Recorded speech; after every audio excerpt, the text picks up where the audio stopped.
Bonjour à chacun. Désolé d'être un peu plus petit que toi. Donc aujourd'hui, nous continuons la série Jésus dans la vraie vie. Et nous sommes donc au 4e épisode de cette série. Jésus, ce matin, et ses amis, ce sera le thème. Alors dans ces textes que nous venons de lire, de Matthieu 4 et de Matthieu 9, je dirais que nous découvrons deux des moments les plus étonnants et les plus simples, je dirais, de tout l'Évangile, c'est-à-dire l'appel de ses premiers disciples. Et on pourrait croire à un acte d'autorité de la part de Jésus, Jésus qui appelle, et ses futurs disciples qui répondent, qui obéissent. Mais si nous regardons de plus près, nous comprenons quelque chose de bien plus profond, quelque chose de bien plus grand, et je dirais même de bien plus beau. Pierre, André, Jacques et Jean sont dans leur cadre ordinaire.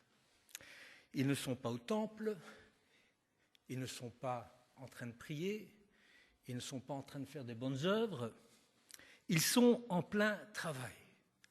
Travail de pêcheur qui est un métier difficile, un métier pénible, un métier rude. Et ils sont là dans leur quotidien le plus banal. Et il nous est dit que Jésus, qui se promène là le long du lac, les vit. Alors, c'est vrai que ça peut paraître banal, il les vit, mais ce n'est pas anodin, parce que quand Jésus voit quelqu'un, il ne le voit pas, cette personne, comme moi, je pourrais le voir. Jésus voit autrement. Il voit ce qui anime les personnes qu'il rencontre, aussi bien leurs pensées, leurs motivations, leur cœur, leur foi. Le regard de Jésus se porte plus loin que ce qui se voit. Et ce texte, je dirais, nous parle aussi du regard de Jésus. Un regard, oui, qui change tout, un regard qui appelle. Et puis, on voit que c'est Jésus qui prend l'initiative. C'est lui qui va vers les personnes rencontrées. Il n'attend pas que ces personnes viennent vers lui, il se porte vers eux. Et Jésus donc vit ces pécheurs et les regarda. Et alors, d'une voix simple, sans aucun discours, il va prononcer cet appel surprenant, cet appel étonnant, « Suivez-moi ». Jésus ne recrute pas des serviteurs. Il invite d'abord. Il invite d'abord à une amitié. Et avant même d'appeler ces hommes à un quelconque rôle, à une quelconque mission, Jésus les appelle avant tout à une relation d'amitié. Et ces récits ne sont pas le récit d'une vocation, mais c'est l'histoire avant tout d'un ami qui appelle pour faire de ces hommes ses proches, pour faire de ces simples hommes ses compagnons de route. C'est une invitation. Ce n'est pas une contrainte, c'est une invitation, c'est une ouverture. Et derrière ces deux mots, « Suivez-moi », Jésus leur dit en quelque sorte, « Venez marcher avec moi, venez partager ma vie, venez devenir ceux à qui je peux tout confier. » Et suite à ces deux mots, « Suivez-moi », Pierre, André, Jacques et Jean reconnurent alors dans cette voix, oui, quelque chose de différent. Ils reconnurent dans cet appel quelque chose de troublant, de touchant, de réconfortant. Ce n'était pas une voix qui juge, une voix qui écrase, non, c'était une voix plutôt qui relève, une voix qui accueille. Une voix qui, oui, trouva un chemin jusque dans leur cœur. Et nous savons tous que nous ne serions pas capables de tout laisser tomber pour suivre un inconnu. Mais par contre, on peut peut-être tout quitter pour un ami véritable.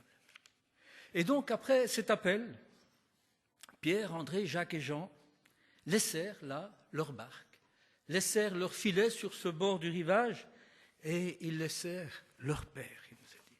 Alors non pas par désintérêt pour leur métier, j'imagine qu'ils devaient aimer leur métier, non pas par manque d'amour pour leur père, mais parce que quelque chose venait de les toucher, venait de toucher leur cœur. Et c'était plus fort qu'eux. Ils avaient rencontré quelqu'un, un ami qui veut faire d'eux ses proches. Jésus, oui, appelle des compagnons qui deviendront ses confidents, qui deviendront ses témoins, qui deviendront ses amis. Et quand on lit les évangiles, on constate dans les détails de ce qui nous est raconté que cette relation entre les disciples et Jésus et les disciples pendant ces 3 années a été une relation de véritable amitié. Alors un peu plus tard, dans Matthieu 9, une autre rencontre.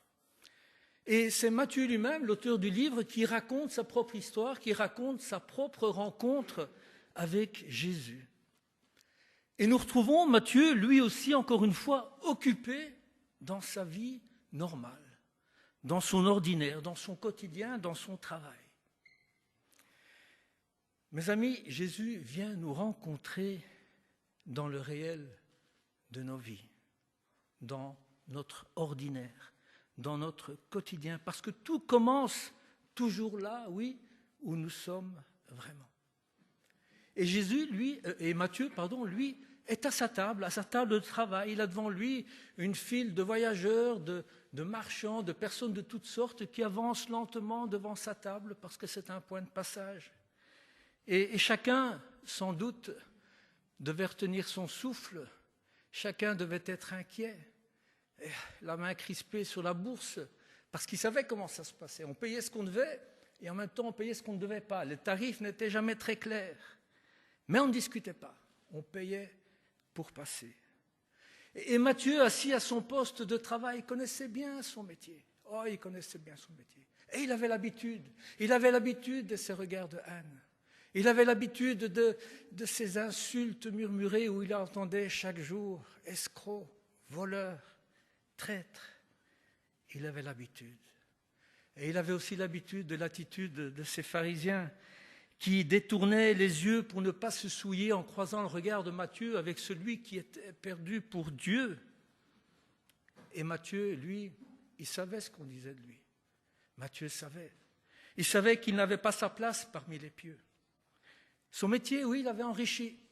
Mais en même temps, Matthieu savait que son métier l'avait aussi isolé.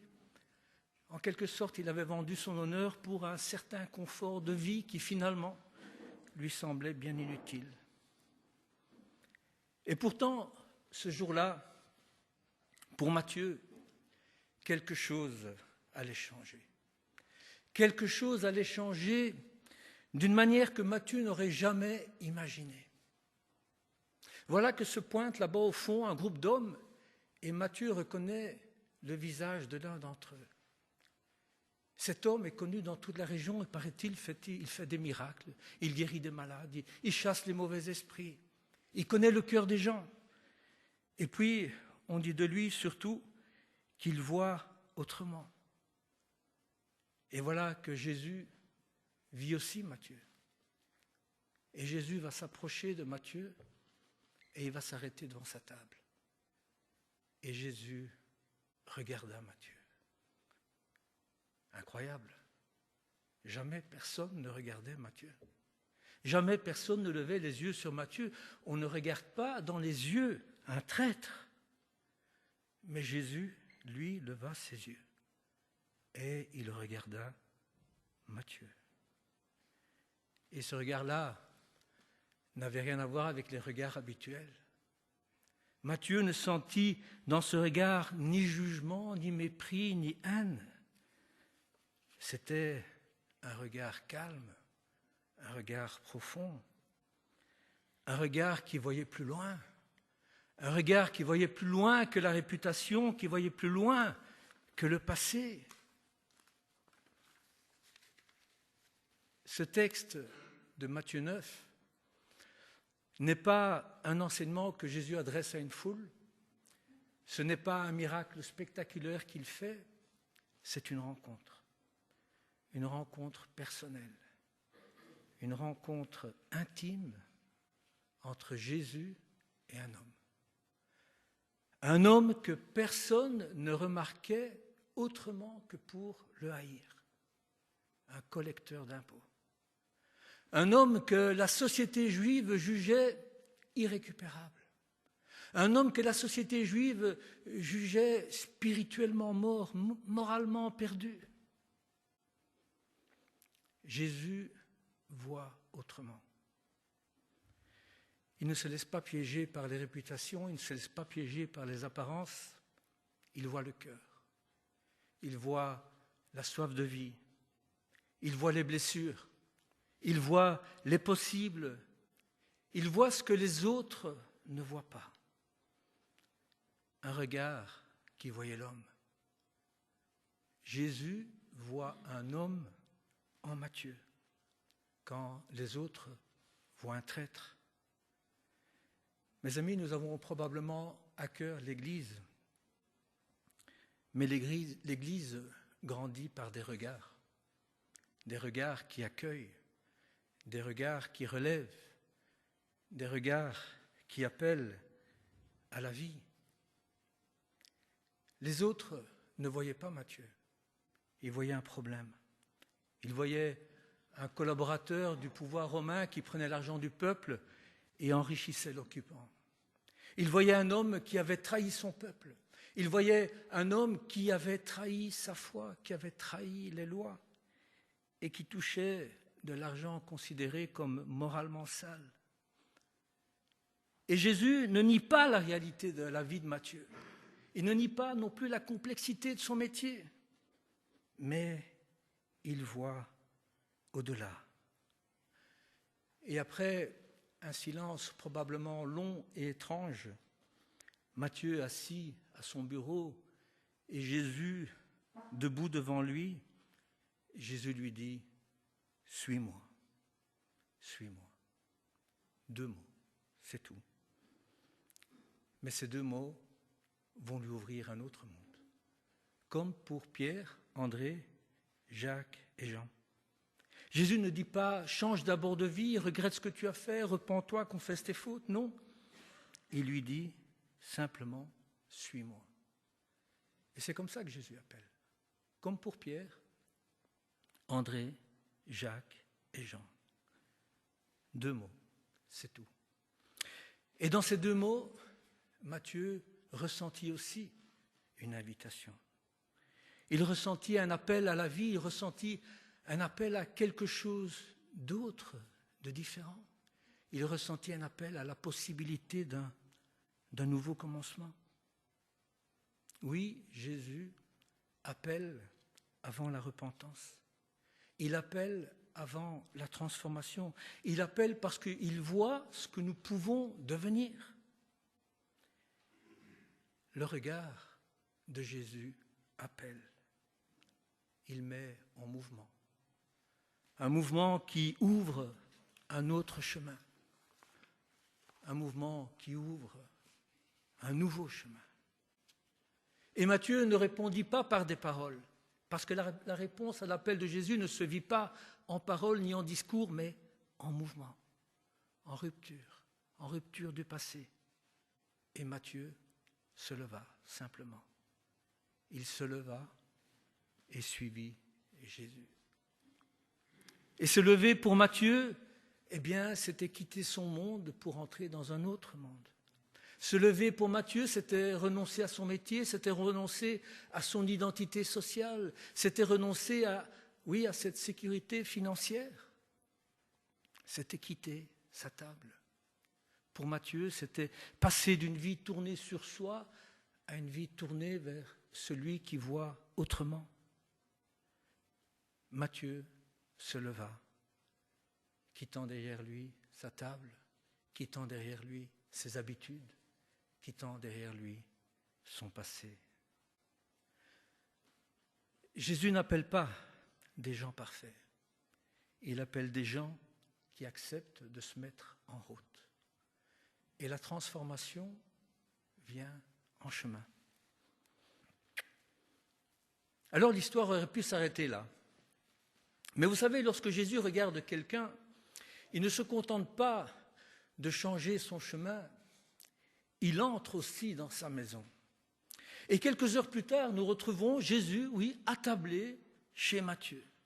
Matthieu, encore bouleversé par cette rencontre, avait aussi invité toutes sortes de compagnons, toute sa famille sociale, tout son petit monde, ceux qui acceptaient encore de côtoyer Matthieu, c'est-à-dire ses collègues de travail, des collecteurs d'impôts. Et puis, il nous a parlé de gens de mauvaise vie. C'était, oui, une fête inattendue. Et l'atmosphère était bruyante, elle était joyeuse, elle était vivante. On entendait des rires, on entendait des voix fortes, on entendait des coupes de vin qui s'entrechoquaient, c'était la fête. Vous savez, participer à un repas dans la culture juive, ce n'est pas anodin. Partager la table, c'était partager la vie, c'était un acte d'intimité, c'était un acte d'acceptation, de reconnaissance. Et il y a là Jésus qui est au centre de cette table, qui riait avec eux, qui partageait le pain, qui écoutait leurs histoires, qui écoutait leurs rires, qui écoutait leur silence. Et pour Jésus, c'était dire sans mots, ben oui, je suis des vôtres. Je ne vous méprise pas, je vous aime tel que vous êtes. Et il y a là pour moi une image incroyable, une image forte, une image bouleversante. Jésus, le Fils de Dieu, celui qui n'a jamais péché, partage la table avec ceux qui en sont remplis. Il mange avec eux. Quelle audace! Jésus ose se mettre à table avec ceux que tout le monde évite.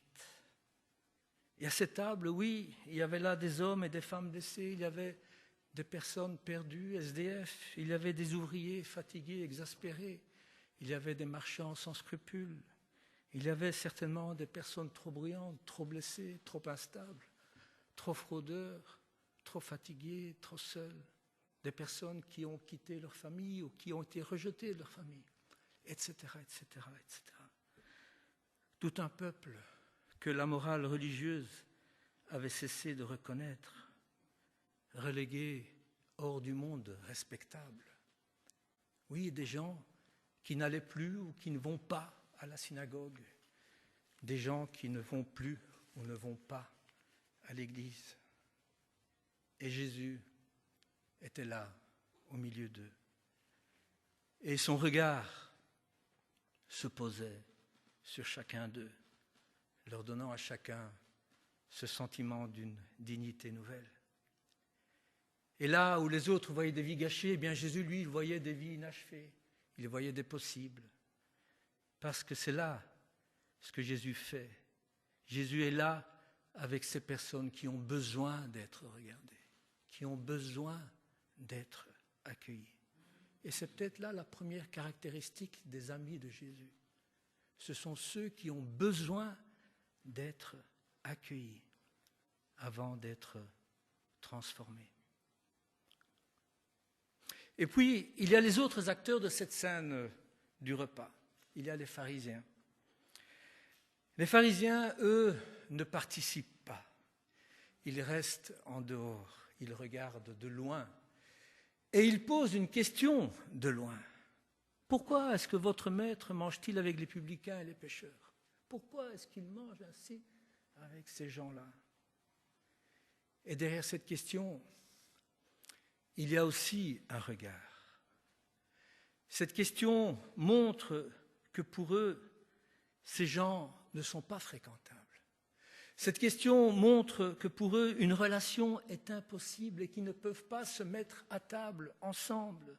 Et ce Jésus, lui, ne pouvait pas se compromettre ainsi avec l'impureté.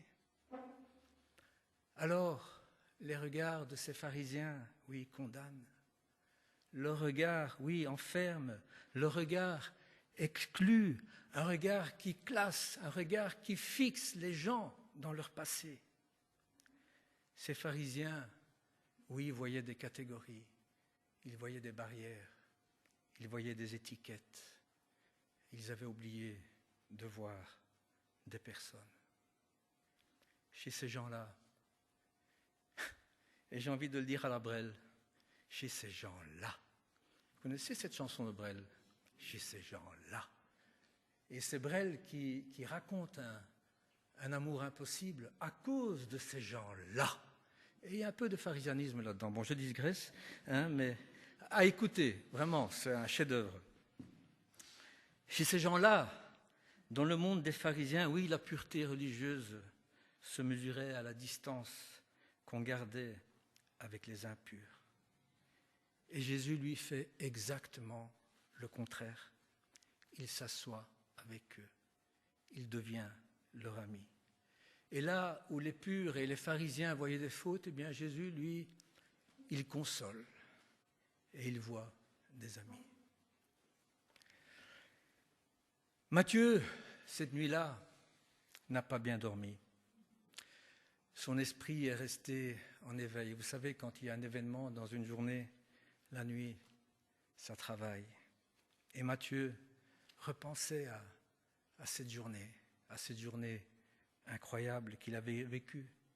Il repensait à ce regard, à cet appel, à cette table remplie de visages aussi nouveaux, de visages aimés, et il ne pouvait pas s'empêcher d'être ému. Et puis il avait cet homme si bienveillant, qui ne semblait pas mal à l'aise parmi eux. Il ne les regardait pas avec condescendance, mais plutôt avec affection. Et il leur parlait à chacun comme un ami. Et Matthieu comprenait à mesure que sa nuit avançait que quelque chose était en train de se guérir en lui. Il ne savait pas encore ce que signifiait suivre Jésus, mais il savait, il comprenait, il ressentait que sa honte, que son remords, que sa culpabilité était là en train de tout doucement s'apaiser, tout doucement se dissiper, tout doucement se délier, suite à cette rencontre avec Jésus, cette rencontre si douce. Et dans le silence de sa nuit, Matthieu s'est dit enfin, moi Matthieu le publicain, moi Matthieu le traître, j'ai rencontré, j'ai trouvé un ami. Alors qui sont les amis de Jésus aujourd'hui? Ce sont ceux qui ont accepté d'être trouvés. Les amis de Jésus sont ceux qui ont compris, oui, qu'ils étaient malades, ceux qui ne se voient pas parfaits, ceux qui ressentent ce besoin de guérison, ceux qui ressentent ce besoin du médecin. Et Jésus répond à ces pharisiens lorsqu'ils posent la question, mais pourquoi est-ce que Jésus mange avec tous ces gens-là? Et Jésus leur répond, ce ne sont pas les bien portants qui ont besoin d'un médecin, mais les malades. La présence de Jésus guérit. Elle guérit parce qu'elle réconcilie. Elle réconcilie l'homme avec Dieu. Elle réconcilie l'homme avec lui-même aussi. Et beaucoup de personnes peuvent vivre avec ce sentiment d'indignation et qui se disent « je ne mérite pas l'amour de Dieu ». Jésus est ce médecin qui guérit. Et il ne guérit pas de loin. Il s'approche, il touche, il partage. Il comprend la condition du malade. Et c'est ainsi que Jésus guérit, par sa proximité, par son amitié. L'amitié est le cœur de notre relation avec Jésus. Et ce mot ami résonne encore pour chacun d'entre nous aujourd'hui. Si on met ces deux récits que nous avons lus côte à côte, on découvre le portrait simple de ceux que Jésus appelle. Il y a là des pécheurs, des hommes simples, sans formation religieuse. Il y a là un collecteur d'impôts méprisé. Il y a là des gens du quotidien ordinaires, sans prestige ni pouvoir. Mais tous ont une chose en commun. Ils répondent. Ils ne comprennent pas tout, mais ils font confiance. Ils n'ont aucun mérite, mais ils ont un cœur disponible. Les amis de Jésus sont des gens ordinaires, des gens simples, mais disponibles. Et ainsi, l'amitié de Jésus ne dépend pas de notre niveau spirituel, de nos connaissances, mais tout simplement de notre capacité, de notre disponibilité à pouvoir dire oui. Oui, je te suis. Et alors, marcher avec Jésus sera aussi, oui, de partager sa mission. c'est-à-dire de pouvoir regarder le monde avec les yeux de Jésus. C'est ça, partager sa mission. Partager la mission de Jésus, c'est de pouvoir voir les autres avec les yeux de Jésus. C'est de pouvoir voir les problèmes du monde avec les yeux de Jésus. C'est pouvoir accueillir ceux que Jésus accueille. C'est pouvoir aimer ceux que Jésus aime. Comme pour Matthieu, Pierre, André, Jacques et Jean, Jésus s'arrête encore aujourd'hui devant mon bureau d'impôt, devant mes routines, devant mes fatigues, devant mes compromis. Il marche encore aujourd'hui sur les rivages de mes journées occupées. Il voit au-delà de nos filets, au-delà de nos responsabilités, au-delà de nos inquiétudes, au-delà de nos préoccupations. Il nous regarde sans reproche, avec cette tendresse infinie qui le caractérise. Et il nous dit, suis-moi, suis-moi, viens être mon ami. Et c'est dans ce simple appel personnel, bienveillant, que finalement se trouve tout l'Évangile. Suivre Jésus, c'est entrer dans l'amitié la plus vraie, celle qui ne dépend pas de la perfection, celle qui ne dépend pas du passé, celle qui dépend simplement de la grâce. Et cette intimité tant désirée de la part de Jésus, cette intimité tant souhaitée, eh bien Jésus l'exprime en Jean 15, verset 15, et Lydia l'a lu là tantôt.